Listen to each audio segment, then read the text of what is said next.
कुछ सालों से जो है वो बीजेपी की पॉलिसी चेंज हुई है अगेंस्ट मुसलमानों के लिए, और कई पॉलिसी ऐसी है कि जो मुसलमानों के फेवरेबल में है। मुस्लिम के लिए जो नौकरी है, रिजर्वेशंस है, इस लेवल पे जो है मोदी सरकार जो बात कर रही है, तो मुसलमानों के अंदर जो है एक उम्मीद जगी है। मोदी जी ने एक नारा लगाया था जब पहली बार प्रधानमंत्री बने थे, मुसलमानों के बच्चों के हाथ में एक हाथ में कुरान और दूसरे हाथ में लैपटॉप। ये मोदी जी का नारा था, उसको आगे भी बढ़ाया गया। विपक्ष ने उस पर बहुत कुछ किया, मतलब उन पर, पर मोदी जी रुके नहीं। मोदी जी वो काम को आगे बढ़ाते गए और मुसलमान भरोसा करते हैं मोदी जी के ऊपर। महाराष्ट्र में चुनाव परिणाम आ चुके हैं और ये साबित हो चुका है कि एक तरफ जहां बड़े पैमाने पर हिंदू वोटर्स ने बीजेपी समेत महायुति को वोट दिया है, तो वहीं महाराष्ट्र में भी बड़ी संख्या में अल्पसंख्यक यानी मुसलमानों ने भी जमकर वोट किया है। तो ऐसे में महाराष्ट्र सरकार से क्या उम्मीदें हैं, इस बारे में हम बात करने के लिए बोरीवली वेस्ट के गौठन इलाके में आए हुए हैं, जहां पर कई सारे लोग हमारे साथ यहां पर मौजूद हैं। और आपको बता दें कि आंकड़ों के मुताबिक 30% से भी ज्यादा अक्रॉस महाराष्ट्र मुस्लिम वोटर्स ने महायुति को वोट दिया है, जो एक अपने आप में बहुत बड़ा रिकॉर्ड है। और इसके पीछे की वजह बताई जाती है कि देवेंद्र फडणवीस जो मुख्यमंत्री की रेस में सबसे आगे हैं, उनका एक बड़ा योगदान है। बात करते हैं। सर, आपका शुभ नाम? साजिद बुखारी। महाराष्ट्र के मुसलमानों ने वोट दिया है महायुति को, इसको आप मानते हैं?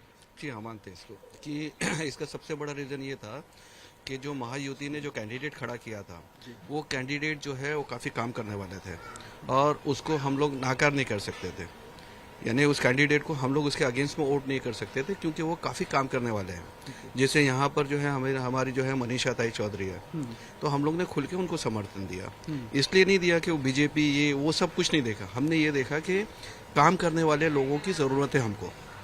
हमें पार्टी लेवल या किसी पॉलिटिक्स का वो नहीं देखा। हमने सिंबल ये देखा कि कैंडिडेट अगर काम करता है और बढ़िया काम करता है और उसका मुसलमानों के साथ जो है रिलेशन भी है, तो वो रिलेशन के बेस पे सारे मुसलमानों ने उस कैंडिडेट को पूरी तरह से सपोर्ट किया। इस वजह से बीजेपी का जो मुस्लिम जो अल्पसंख्यक जो वोट्स है, उसका रेशियो जो है बढ़ गया। तो मोदी पर मुसलमानों का भरोसा है, ये मानते हैं? हाँ, क्योंकि कुछ सालों से जो है वो बीजेपी की पॉलिसी चेंज हुई है अगेंस्ट मुसलमानों के लिए, और कई पॉलिसी ऐसी है कि जो मुसलमानों के फेवरेबल में है।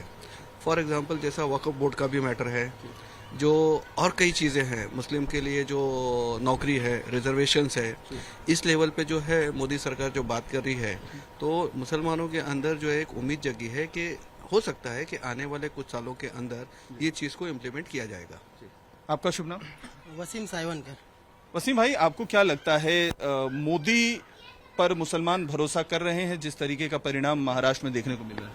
हाँ, मोदी जी पे तो मुसलमान भरोसा कर रहे हैं और काफ़ी संख्या में कई जगह पे वोटिंग भी हुई है, क्योंकि मोदी जी ने एक नारा लगाया था जब पहली बार प्रधानमंत्री बने थे, मुसलमानों के बच्चों के हाथ में एक हाथ में कुरान और दूसरे हाथ में लैपटॉप। ये मोदी जी का नारा था, उसको आगे भी बढ़ाया गया।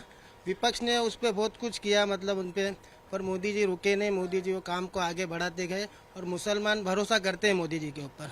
अब जैसा वक्त संशोधन बिल है, अभी जैसा आप एंटेलिया हाउस देख लो, 2004-2005 में उसका बिल्टअप हुआ, 2010 में बन के कम्प्लीट हुआ, तो वो टाइम पे सरकार कांग्रेस की थी। आज कांग्रेस इल्ज़ाम लगाती है कि ये वक्फ बोर्ड में अड़ंगी डाल रहे बीजेपी वाले, ये है वो है, पर कांग्रेस की सरकार में वो जो था यतीम खाना था, वक्फ बोर्ड की ज़मीन पे अंबानी का हाउस खड़ा हो गया। तो ये करप्टेड सरकार थी जो कांग्रेस की, उनके राज में बना। आज बहुत सी जगह पे जो वक्फ बोर्ड के अंदर जो पहले के लोग बैठे हुए हैं पिछली सरकार के, उनके नाम पे काफ़ी करप्शन है, काफ़ी ज़मीन उन्हें हड़प ली है। वही सुधार करने के लिए मोदी जी ने ये जो अभी वक्फ के बिल लाए हैं, उसमें मतलब चेंजेस हो गए। और हमारी राय तो ये है, जो वक्फ बोर्ड का जो बिल आ रहा है, उसमें जो मुस्लिम समाज के लोगों को हिस्सेदारी दिया जाए, जो मोदी जी के नज़र में, जो महाराष्ट्र गवर्नमेंट की नज़र में हो और जो ईमानदार हो, क्योंकि मुस्लिम का जो कायदा है शरिया का, मुस्लिम को मालूम है। ये मीडिया के माध्यम से भी मैं कहना चाहता हूँ कि वो बॉडी के अंदर मुस्लिम लोगों को लाया जाए, ईमानदार लाया जाए, जो मतलब महाराष्ट्र गवर्नमेंट जैसा तय करे वैसा। क्योंकि जो पहले की सरकारों ने जो उसमें करप्शन किया है, कई लोगों के साथ नसीम खान का नाम आया था, आरिफ नसीम खान का, बहुत साल पहले, कि वक्फ की ज़मीन कब्जा कर लिए। इसीलिए ये जो चेंजेस लाने के लिए क्या है कि मुसलमानों की ज़मीन पे कब्जा ना हो, अवैध कब्जा ना हो, ये बात है। आपका शुभ नाम? परवेज साइवनकर। आपको क्या लगता है कि मुसलमानों का भरोसा बढ़ा है मोदी के प्रति? मोदी उस तरीके से काम कर पा रहे हैं, उस उम्मीदों पे खरे उतर रहे हैं जो मुसलमानों की उम्मीदें हैं? बड़ा तो है काफ़ी परसेंटेज लेवल मोदी के ऊपर, आए दिन काफ़ी सुनने आता है। वक़्फ़ बिल के सभी मेरे भाई ने बताया आपको, तो काफ़ी काम अच्छा भी हुआ है उसके रिलेटेड, लेकिन कुछ कुछ इशू ऐसा सुनने आता है, जैसा पॉलिटिक्स लेवल पे भी कि ऐसा हो रहा है वैसा हो रहा है, हमारी ज़मीनें छीन ली। तो जो लीगल लेवल पे होगा, जो मुसलमान के और पूरे आवाम के हिसाब से सपोर्टेड होगा, वो अच्छा होगा।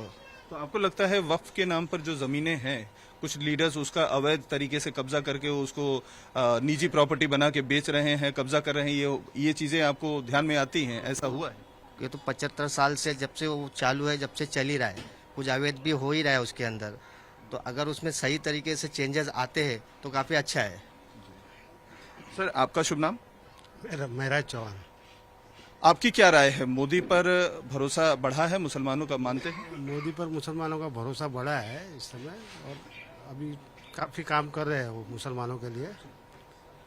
तो वक्फ बोर्ड के लेकर जो बिल आई हुई है उस पर जेपीसी भी बना हुआ है, उसकी जो है उस पर चर्चा चल रही है, तो इस बिल के जो लेकर आने वाले हैं उसको कैसे देखते हैं? वक्फ बिल पे अभी समझो काम जो सही कर रहे हैं मुसलमान, उनको लेना चाहिए साथ में। बाकी तो समझो जो है बेईमान लोग हैं उनको हटा देना चाहिए इसमें से, भरोसे में लेना चाहिए। भरोसे में लेना चाहिए मुसलमानों को। ये और भी लोगों से बात करते हैं। सर, आपका शुभ नाम? इमरान अंसारी।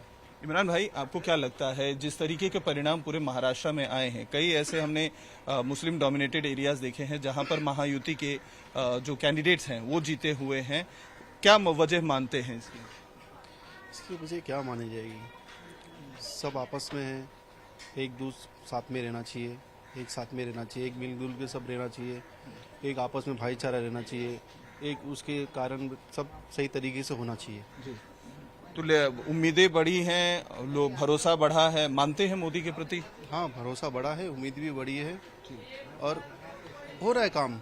ऐसा तो नहीं हो रहा है काम, हो रहा है, सब अच्छे से काम हो रहा है, सब जगह काम हो रहा है, सब जनता भी देख रही है, हम भी देख रहे हैं। तो जो सहूलियतें आम जनता को मिलती है, मेजॉरिटी को मिलती है, क्या माइनॉरिटीज को मिल रहा है? आपको लगता है घर हो गया, राशन हो गया, सिलेंडर हो गया, ये सारी सुविधाएं मिल रही? मिलती है, ऐसा क्यों नहीं मिलेगी? हर चीज मिलती है। तो वक्फ बोर्ड को लेकर जो अभी जेपीसी है उसके ऊपर चर्चा चल ही रही है, बिल भी लाने की बात हो रही है, संशोधन उसमें करना चाहते हैं क्योंकि अवैध बहुत तरीके से कब्जे किए जा रहे हैं। उसको किस तरीके से देखते हैं? उसको लेकर भरोसा करता है मुसलमान मोदी पर? देखो, कब्जा करना, अवैध कब्जा करना और कुछ ऐसी कोई चीज होती है जो कोई छीन लेता है, कोई कब्जा कर लेता है, कोई छीन लेता है, बोलते तो निकाल लेता है।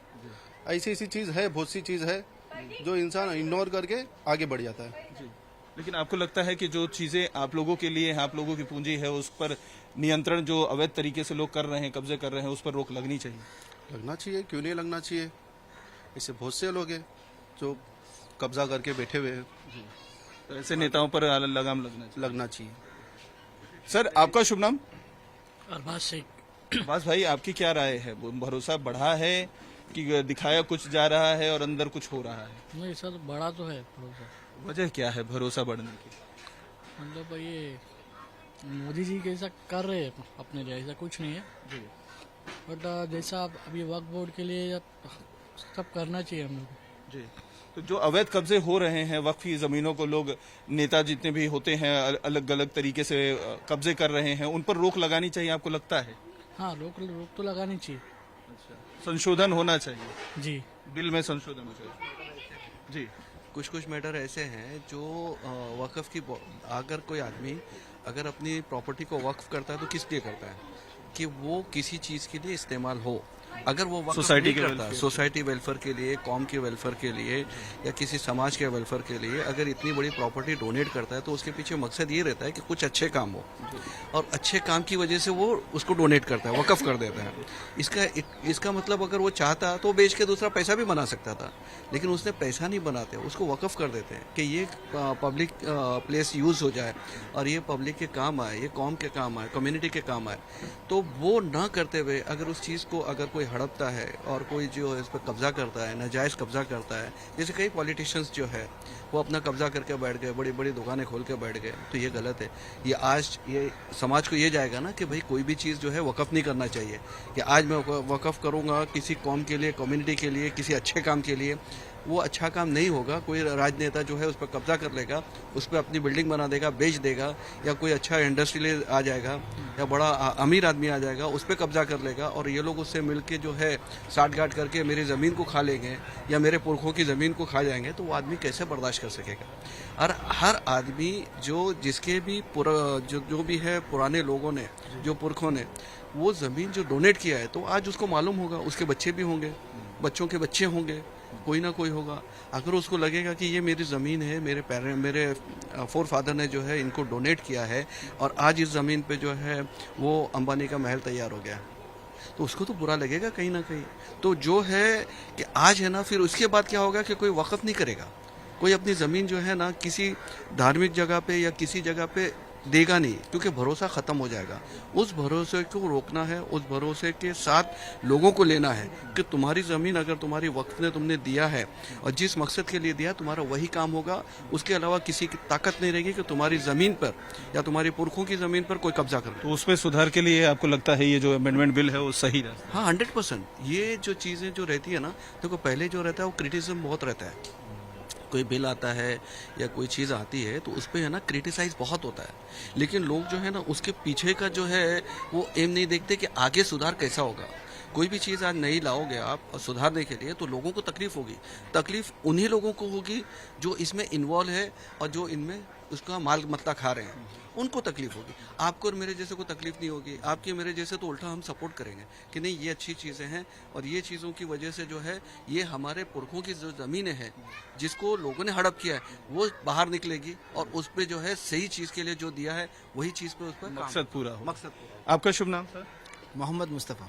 मुस्तफ़ा भाई, आपको क्या लगता है भरोसा वाकई बढ़ा है कि जो चीज़ें दिखाई जा रही हैं वो अलग है? महाराष्ट्र में जिस तरीके के परिणाम आए हैं, विपक्ष सवाल उठा रहा है कि हमने ये एक्सपेक्ट नहीं किया था, ईवीएम में कुछ किया गया है, मुस्लिम डोमिनेटेड एरियाज में वोट नहीं मिले हैं, फिर भी महायुति के जो है कैंडिडेट्स जीत गए हैं।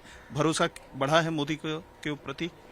जी, सबसे पहली बात तो ये है कि हम तो पूरे महाराष्ट्र के बारे में तो नहीं बता सकते हैं, हम तो बड़े छोटे लोग हैं। जिस एरिया में खड़े हैं, जिस इलाके में हैं, जहाँ की नोयत पता है, उस बारे में हम खाली बात कर सकते हैं। तो जिस इलाके के अंदर जो है वो हमारे यहाँ की जो एमएलए हैं वो मनीषा ताई जी हैं, ये जो हमारे यहाँ पे मेहनत भी करती हैं और लोगों को किस तरह से जोड़ के लेके चल रही हैं। और लाइफ प्रैक्टिकल हम लोग सब हैं, हमारे एक्सर वेलफेयर एसोसिएशन और उम्मीद फाउंडेशन के जरिए से हमने यहाँ पे बहुत सारा काम किया। वो हर वक्त हमारे साथ में रही, चाहे वो स्पोर्ट्स के मामले में हो, चाहे एजुकेशन के मामले में हो, सब वक्त साथ में रही। तो जो हम जिसने हमारा साथ दिया तो हम उनके साथ में हैं।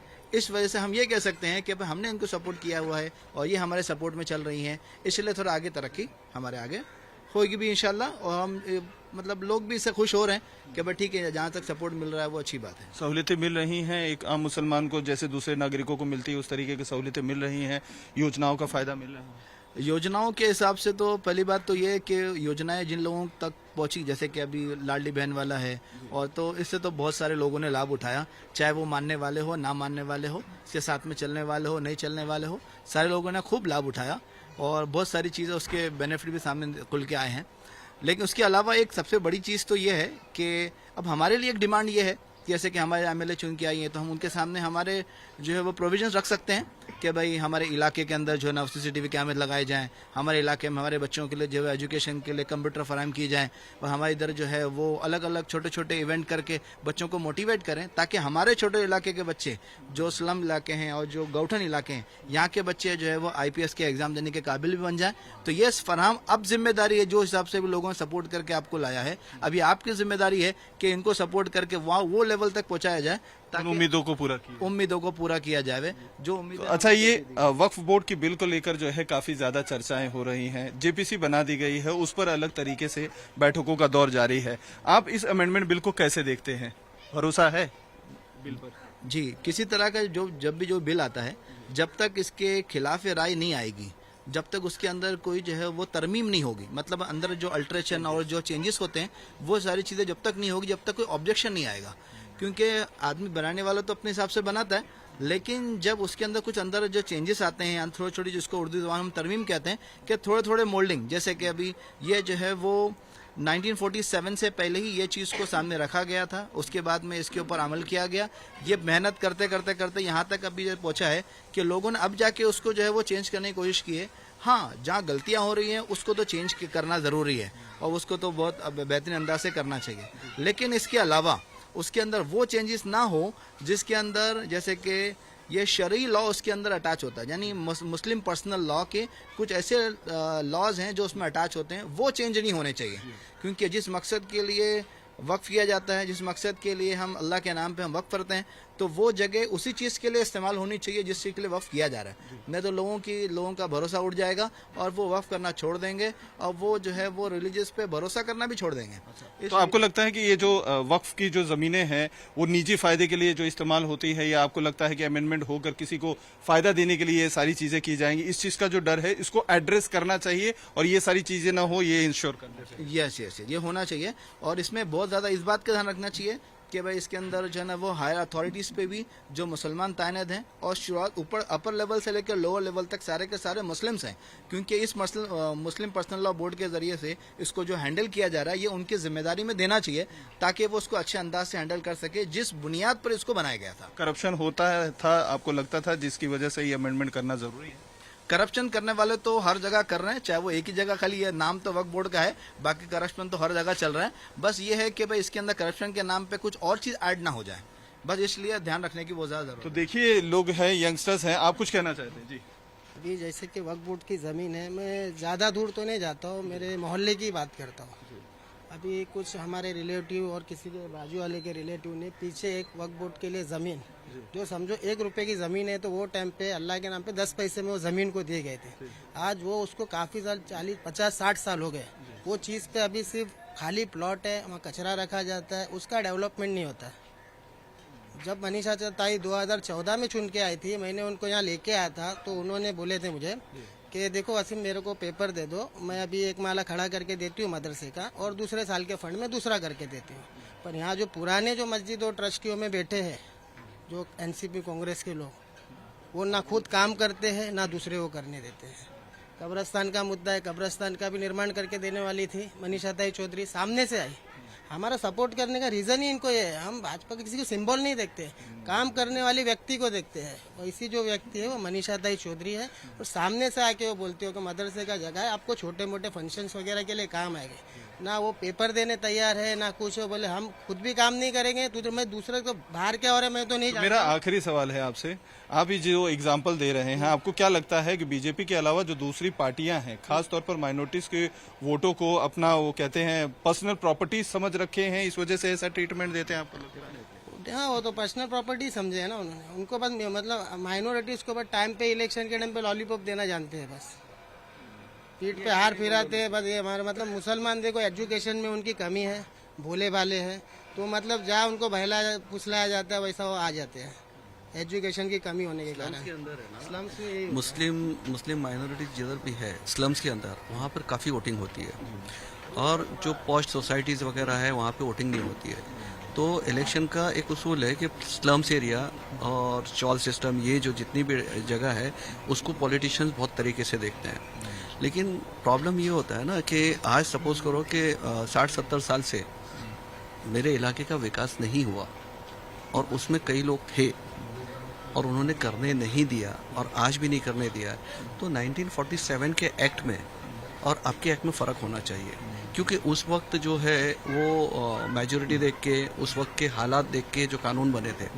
आज के हालात डिफरेंट है, लोग पढ़े लिखे, ऐसा नहीं है कि लोग है ना कुछ आप कुछ भी, मतलब आपके कहने का ये है कि लोगों कोई भी हो, सिंबल कोई भी हो, पार्टी कोई भी हो, मायने नहीं रखती, जो हमारे लिए काम करेगी हम उसके साथ, हम भले वो मोदी हो, बीजेपी, कोई भी हो, एटलीस्ट जो है कि ये जो है ना समाज के अंदर जो गंदगी चल रही है ना, उसे निकालना है। देखिए, ये लोगों की राय है।